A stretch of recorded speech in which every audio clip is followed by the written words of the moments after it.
So over the years, I've opened a lot of boxes. This one's not quite a box, but it's one of the ones I'm most excited about opening. Go to the intro. Comic art makes me want to rock out. What it do, comic babies? I'm Bunkmaster B. I'm Ben, but I go by Bunkmaster B. Used to be your grandma's favorite hashtag influencer. I'm still trying to get back there. Maybe this will help me. Today, I'm opening up some original comic art. I've got a small but growing collection of comic art. I typically like to go from creators that have a very, very distinctive style, one that you can just look at on a page and know exactly who they are. And I'm really excited about these today. So one of these, right here, I actually already got some of the art from this series right here, but these pieces came up and I was really, really excited and couldn't say no. This one right here. These, I don't know that I ever thought I was going to have the opportunity to. So, just gonna open them up and show you guys what I'm talking about. All right, so I don't want to bury the lead. We're gonna start right here with the one that I am most excited about. So this right here should be 3 different pieces by 2 different artists, 3 different series. All of these are series I absolutely love and have loved for many, many years. So they come to us from Splash Page Comic Art. I'll put a link to the website in the description. It's run by Mark, right there. You can see he is out of Texas. He represents a ton of artists that you know of, including 2 that you'll see here. One of his highest profile is Lee Bermejo. So if you ever want to get some of that amazing painted artwork, Mark would be the guy you want to talk to. But these 2 in here, 2 of my absolute favorites. So let's check this out. So as you can see right here, this is not really a box. So this is 2 pieces of some type of hardback that you can see right here. So I'm going to be super, super careful on the opening for this one because, again, it's not a box and there is something super, super fragile in here. So let's take it to the speed up.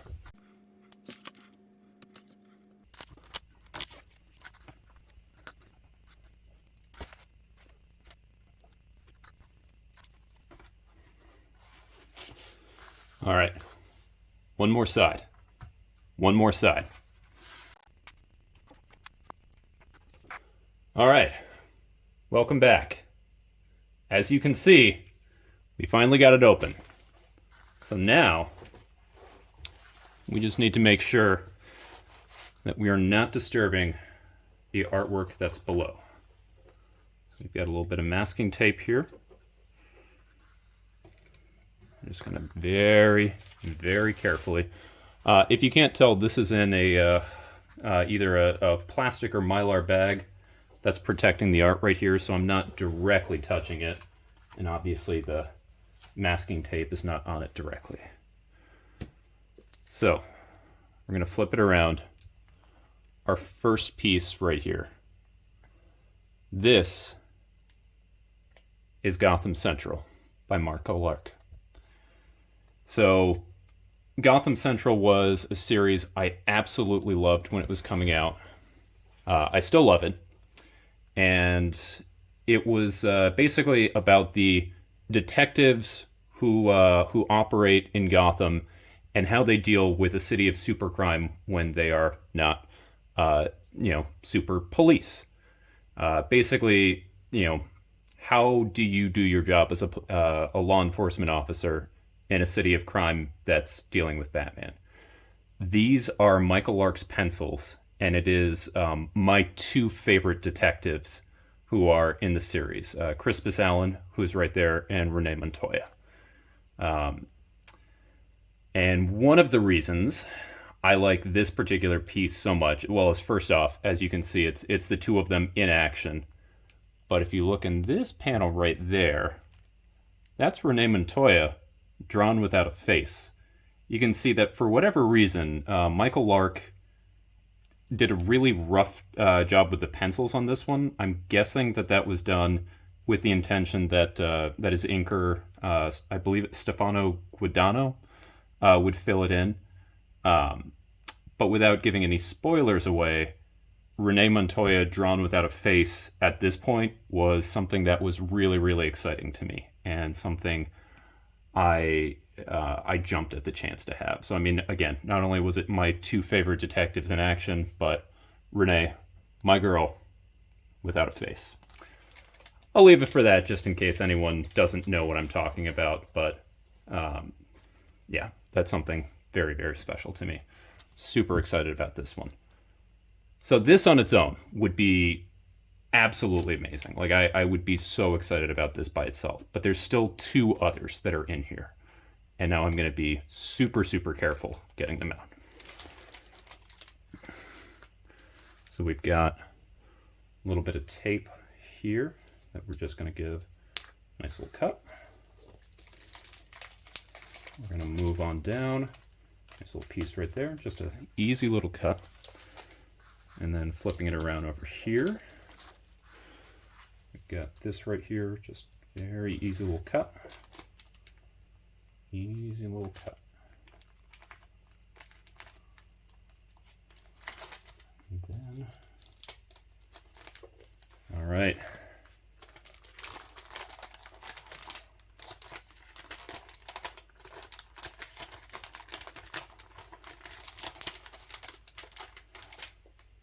Just absolutely in case, I'm just going to take this masking tape off. Just going to throw that away over there. This little piece of tape right here. We're going to take that off.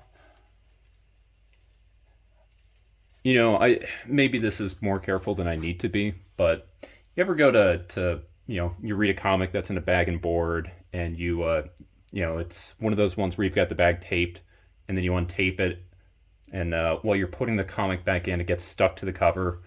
I hate that, and I'm just, obviously, it's one thing when it's a comic, but on piece of original art right here, there is no amount of being careful that I am not willing to do here. So we're just going to take any little sticky surface and just take it off before we actually get into the piece itself. All right.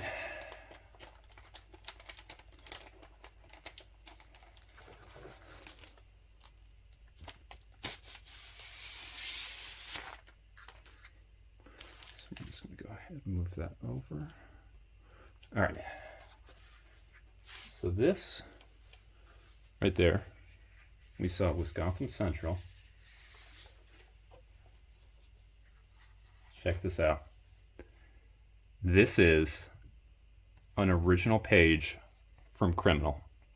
Sean Phillips. This is from the first storyline, Coward, and I suppose spoilers for it because this is the actual page. Leo was my favorite character from Criminal. Coward was probably my favorite storyline, and I was so excited to have this piece. If you haven't read the storyline, I'm not going to explain what's happening here, but that's Leo, and that's a Hummer that's on fire that he just threw a Molotov cocktail on. So hey, I guess I did just explain it.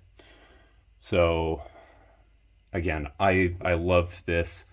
This was an issue I was buying back in single issues. Actually, all of these that you see right here, I was buying both in single issues, and at this point have the hardcovers for them. But so excited about this. This is beautiful. I mean, you can see it's got both the inks. Sean, I don't believe he actually does pencils. So you can see what he would do for the pencils. He does in blue kind of ink underneath. So you can see right here for Leo where he's covered up by the text box. He's actually inked it out in blue marker, and you can see right kind of through there. And then he goes over that in blue ink. But one of my favorite things, if you just check it out, he actually starts right there, and then he kind of establishes his angles through there. So as far as the the lines of the building. You can see right through there the lines of the building going out through there. And that's a detail that unless you have the original piece, you're not going to be able to see. And that's one of the reasons why I love collecting original art, is you get to just see some of these details that were there beforehand that weren't there, but absolutely beautiful. I'm just going to put that one right there. And then the last piece.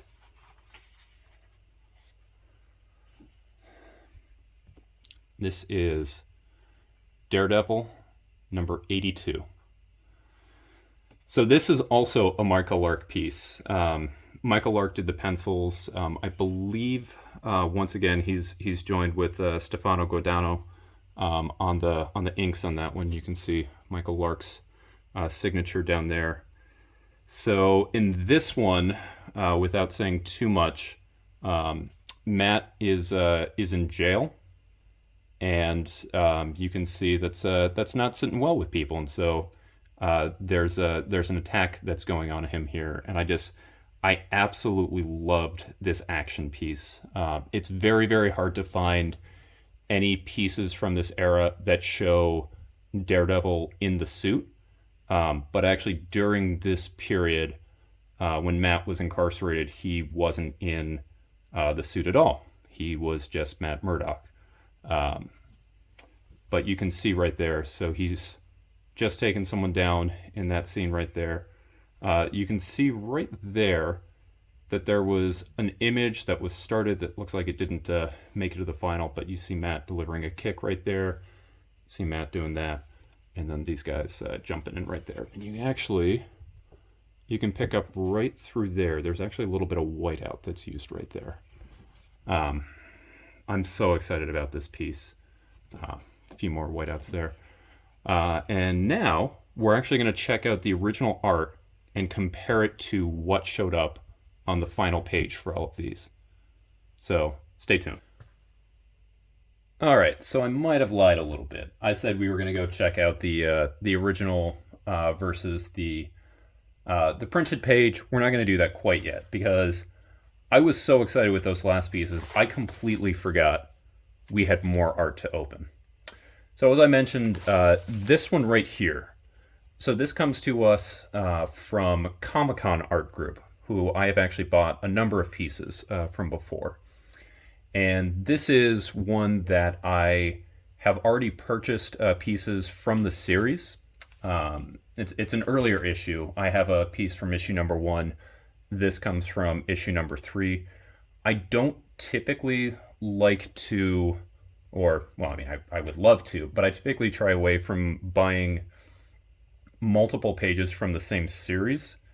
Otherwise, I'm going to go crazy and I'm going to try and buy every single piece. And that's not what I really try and do with my collection. But when these came up, these are some of, I think, the most impactful pieces from the series. And I couldn't say no on that. So let's check it out. So this one, this is a padded mailer. So this one, not nearly as, sort of intense as the last one, at least on the outside. But like I said, I bought a number of pieces from these guys right here, and they've always come in perfect condition. Once again, so we've got that same kind of art board that you can see right there. They just have it inside of some other things. So once again, you can see we've got some tape on there. So. And again, because this part requires some tough concentration, well, maybe not. So just easy, nice little cuts going through underneath, just kind of cutting through. Don't want to do anything that's going to kind of do anything to the artwork. So one thing you might be able to pick up is you can see a little bit of smudges, a little bit of bleeding through, and that's pretty emblematic of this series, and that has to do with the art style that was used for this particular medium. So this particular art piece, the line work was done by the husband. It's a husband and wife art team, and the colors, which are I think what really make this series what it is as far as the artwork, are done by the wife. And I will say obviously who those are just as soon as we get this turned over.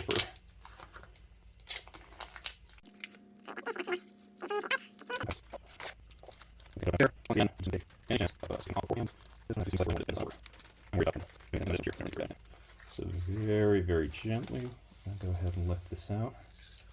And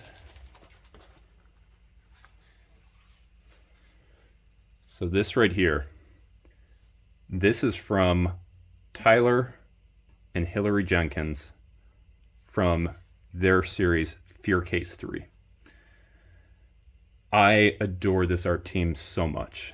And this right here, this is where this character actually receives the fear case. So this is page 18.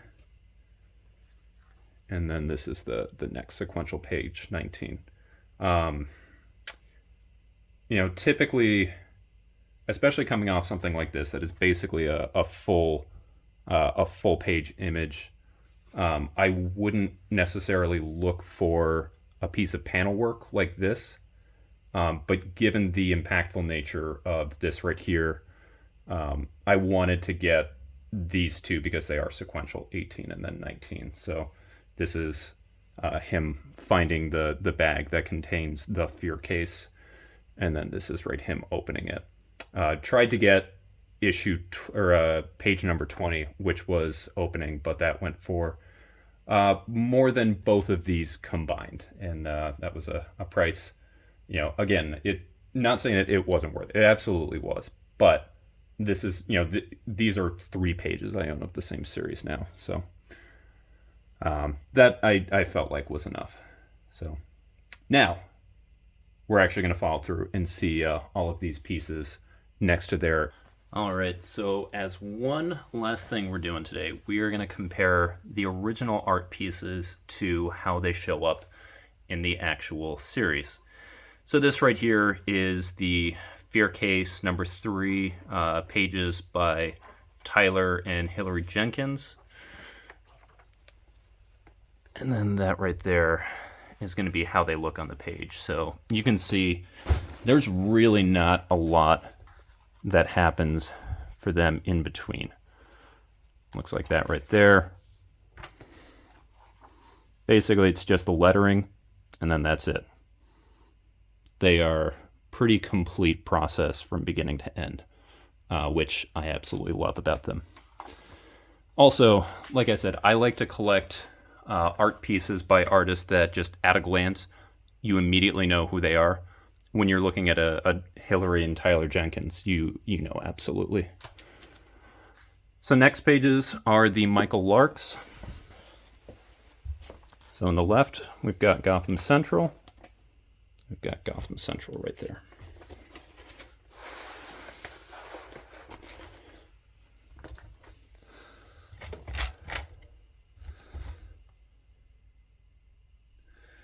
So you can see right there, they look pretty close. Obviously, this is not inked. This is, and you can see on this one, like we talked about, in this panel right there, it's missing some of the details, particularly Montoya's face. You can see the hair gets filled in there as well. I'll kind of zoom in a little bit so we can see. So you can see right there versus missing some details there. But you can see really there's not, even though this is just the pencils, Lark and Guadagno, and apologies if I'm mispronouncing it, work really well together, and the finished product looks really close to what the original pencils look like. Moving on to Daredevil, we actually see a bigger difference. So right here, we can see what it looks like from the inks. That's what we look like with the colors. So if we zoom out, we can kind of see them both together. And you can see, obviously, there's a ton of touches that get added in. So I mentioned up here in the original, we have this kind of beginning right there, that little arm. That doesn't look finished there. Here, they're all added in right through there. And then obviously we have the effects of Matt's radar, extra senses and whatnot. But other than that, you can see, besides colors, pretty close, especially in that last panel. A lot of details happening there that are expressed in the original art. So that's, again, what they look like there. And this is coming from Daredevil by Brubaker, Volume 1, issue number 82. So it's the first issue that Brubaker writes. His run is basically just a continuation of the Bendis run. I mean, really, they're very much telling the same story. Well, they have different names, but it's very connected. All right, and then lastly are the criminal pages, and this obviously is where we see a lot of the difference between the two. We can still see Phillips' original blues, basically the pencils coming through that he does, and then we see right through here what that ends up looking like. You can also see that the lettering is applied via those blues right through there.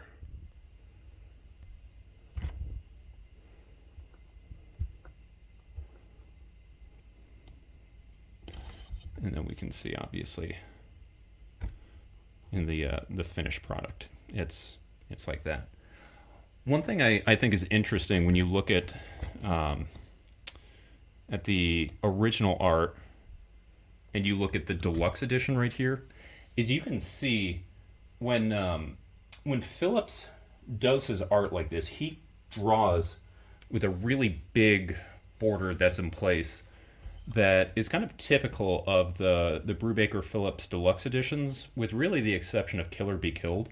They all have kind of these really big margins that go on there, and those aren't present in the original issues in the same way. And I always kind of wondered why they opted for that. But as you can see right here, that's just kind of emblematic of the way that Phillips likes to set up his pages. And I mean, obviously, it looks really nice getting those final, big sections going there. That's it, guys. That's the art. I am so happy to have added these to my collection. I honestly never thought I would have an original Sean Phillips piece of Criminal, but there it is. I have one now. You got any questions? Let me know in the comments. Like I said, I'll leave links to both Splash Page Art and then ComiConArt, the two art groups that I got these pieces from, and from there you can see all of the different artists' galleries. But I've been Bunkmaster B. You guys have been amazing. I'll catch you next time.